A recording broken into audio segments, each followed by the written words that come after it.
ஐயா ஏழு வாசிக்கிறோம். ஓர்மை உடையோன் உபகாரகாரணிவன்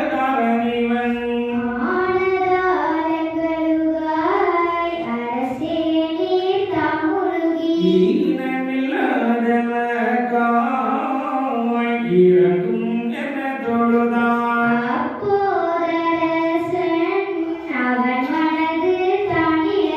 இப்போதிவனை யாவரும் விட்டிடுவோம்.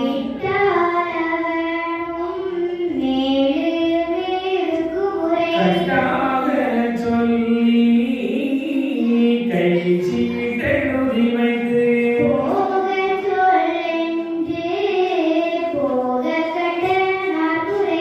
ஆகம் மகிழ்ந்து ஆயம் மறந்தது சொல்வான்.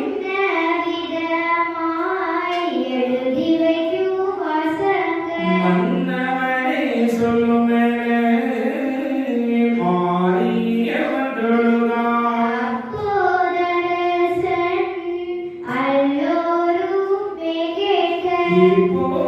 இப்போதவனிடத்தில் எத்தனை பேரானாலும்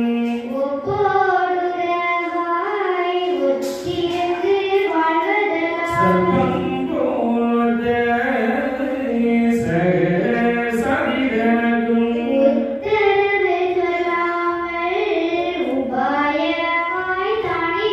மற்றுமொரு சதிதனை வாவென்றுரையாமல்